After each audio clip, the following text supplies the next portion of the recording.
So I'm going to show you how to download Drawesome.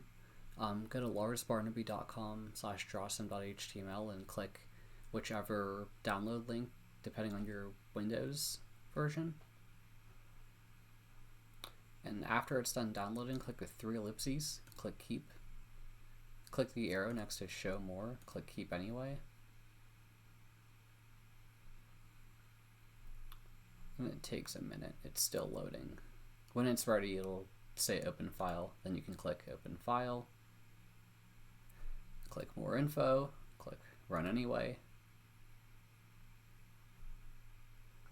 And it's taking a little bit of time to load, but when it does, it'll show a little screen that says Installing App in just a moment, right here.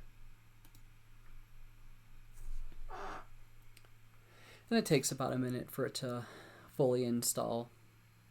And when it's done installing, it'll prompt you to choose a directory of images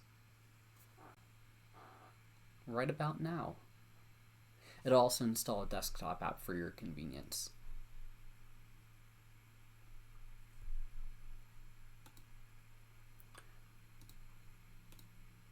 So I chose the From directory. In Drawesome, you could also select how many images to show, how long to show each image for. You could randomize it if you want to. I'm going to touch on move mode in a minute, but I'm just going to show you this.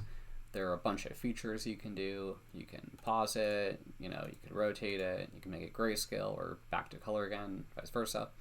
You can mark the image as complete, you can go to the next image or the previous image. You can zoom in, you can zoom out, you can hide the UI for a full screen image.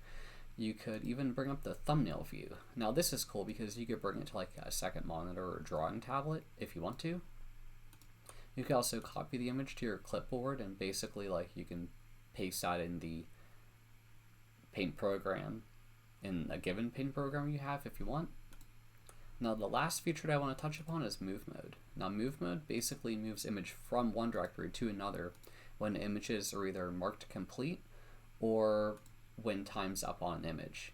This is so you could structure practice and make sure that if you have a lot of images you want to practice over time, that you're not practicing the same thing twice in a session, so you can keep track of what you're doing. And yeah, that's it for move mode. And when it's out, it'll prompt you to select another directory of images because the directory you just had has no images. And yeah, that's Drawesome. And my name is Lars. Thanks for watching.